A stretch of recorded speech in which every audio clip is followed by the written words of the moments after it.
Duniyar nishadi. Mai girma tsohon gwamnan jihar Kano da Rabi Musa Kwankwaso, ko za ka iya faɗa mana makaman da Boko Haram suke amfani da su a ina suke samu su? Makaman 'yan sanda ne da sauran jami'an tsaro. Kun ji ko? Amto ya kai ma ka san karfin 'yan Boko Haram din Najeriya da ma'aikatan tsaro ba ɗaya bane. Bayan za a ce wa'annan mutane sun fi karfin jami'ai. Ni dai gaskiya wannan magana ta kama fahimce ta ba da Rabi Musa Kwankwaso. Sojan Najeriya guda nawa ne? Sojan 'yan sandan Najeriya guda nawa ne? Wannan maganar ba za ka ji da bakina ba, sai dai ka ji da bakin mai gaya mai aiki.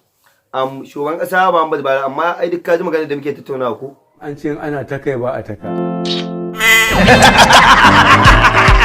Akwai bakin magana, kamar na ga akwai magana a bakin ka ko? Magana dai muke akan tsaro. Ta dana bin mutane gidaje su yanka. Kai dai bari, wallahi abin da ni ma ya daɗe yana damuna. Amma wani sako za ka miƙa zuwa ga shugaba Buhari? Don Allah dan annabi taimake mu. A taimake mu. Jama'a Baba Buhari, magana dai muke akan tsaro. Wani tanadi kuka yi akan tsaron Najeriya? Za mu samu sojoji. Zuwa yaushe kenan baba? Sai an dan ba da lokaci. Sai mun baka lokaci.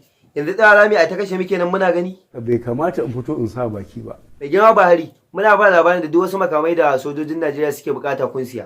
In an saye su waɗanne ne aka saya? Yanzu ba makaman ma sai mun bincika mun ji wani iri aka siya, kawai dai mun ji ana faɗa ne. Ba su yi amfani da su ba. Ya excellency ta za a siyo mai su ko ma ya kasa kama kifi?